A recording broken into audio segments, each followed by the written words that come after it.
How relaxing. Today we're going to be drawing the Attenborosaurus because David Attenborough is awesome and so you should have a dinosaur named after him.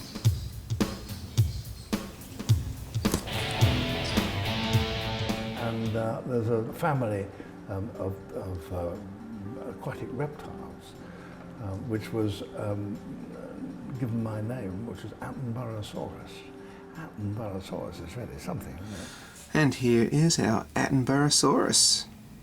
Says so here, Attenborosaurus made in China. Well, first of all, I'm going to do a swishy line like this.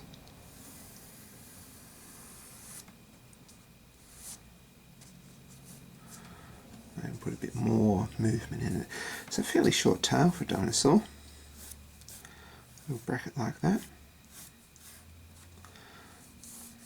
Bracket coming out here, it's a bulge for its tum-tum. Tum-tum, that's scientific, isn't it? And another bracket this side. Getting the shape already. So here, I'm going to run a sort of bracket following that flowing line there. Another one on the other side like this.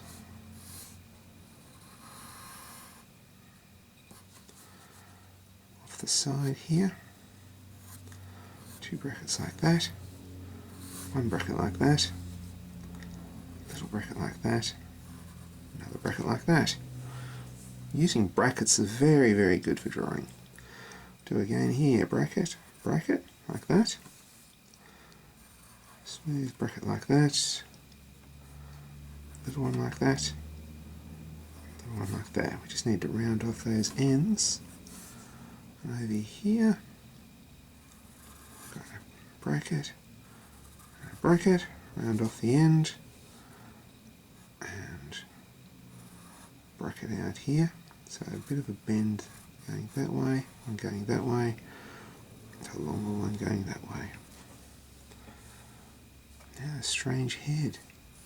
Bracket, bracket. Really long, almost letter V, but at the end rounded off.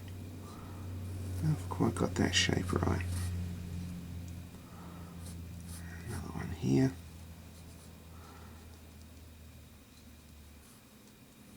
A little sort of oval there and there. Little peaty eyes here and here.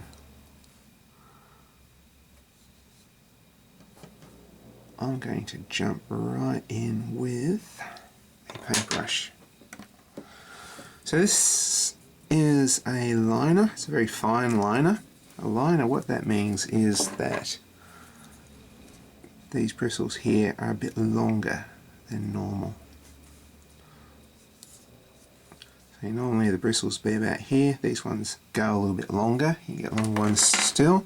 And liners are good for doing smooth lines.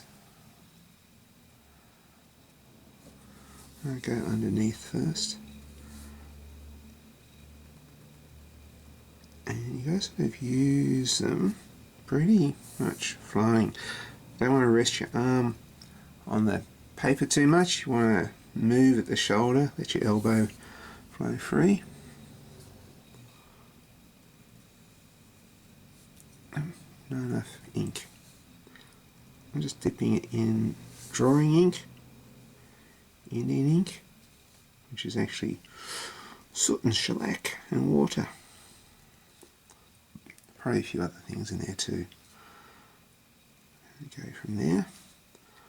Do under the jaw. I'm not going to do, oh yeah, we'll do the top. No, I'll just leave that for a minute. There, so there.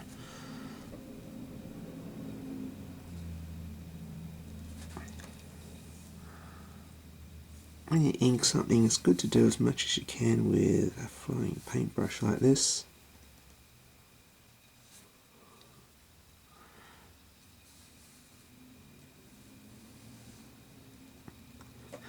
And then come in with the nibs after.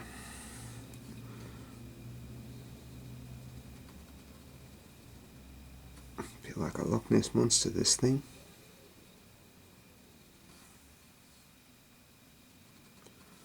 It's a little bit of a spine there. I'm only just very gently putting that in.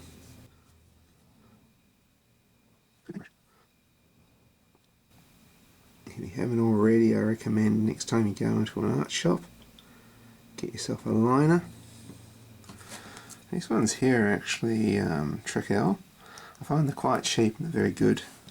You can look them up online. I'm not doing an ad for them or anything. I'm just saying that they are pretty cool. I like to put a bold outline around what I do. Now the idea of putting a bold outline might come from my commercial background as an illustrator for t-shirts, where you do an illustration, you want it to be seen from one side of the street to the other.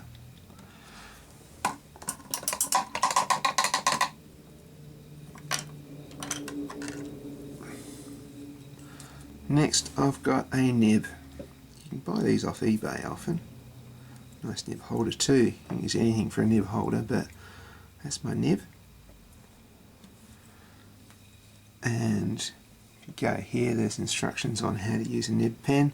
I've done it before. I'll probably go over it a bit with this. The nib's just really good for doing really fine lines and bits of shading.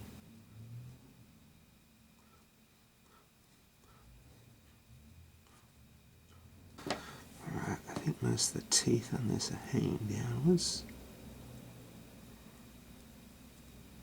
So using skinny letter these there.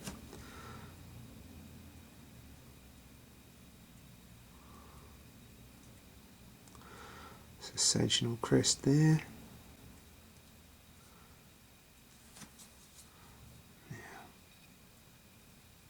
I'm doing sort of a dotty line there.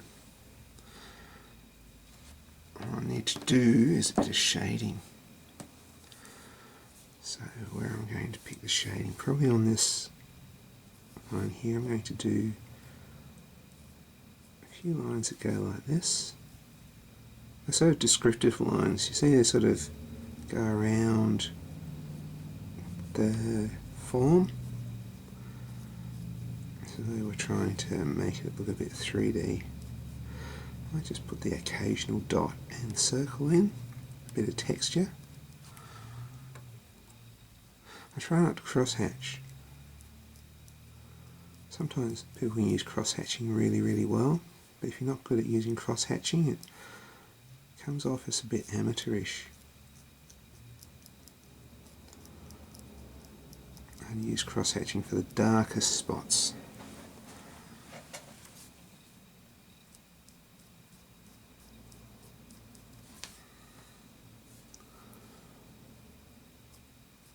Again, descriptive lines. These are circling around here to make that look like it's rounded. And then here, make them flatter. Sometimes you gotta not care too much about it. See if I can do them a bit rougher.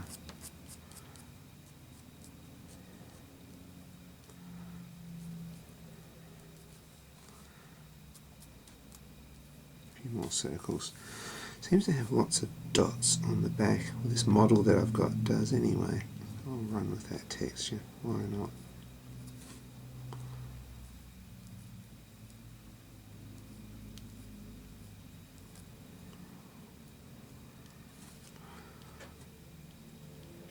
Now I'll try and do the lines, the shading around the dots, which is sometimes difficult.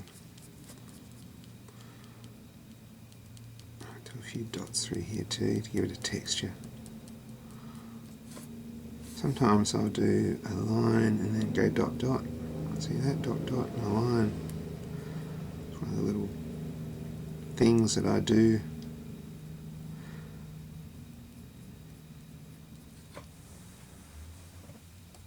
What you want to do is make sure you leave white bits. So I might just do a few little bits here. Then leave most of that white.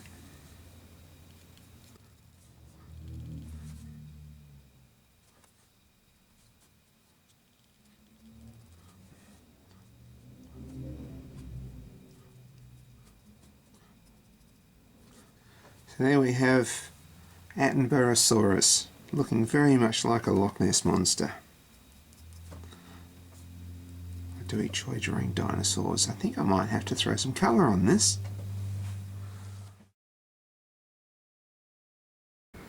And so that was the Attenborosaurus. Look, if you like this movie, the usual things, subscribe, leave a comment, check out some of these other how to draw dinosaur videos.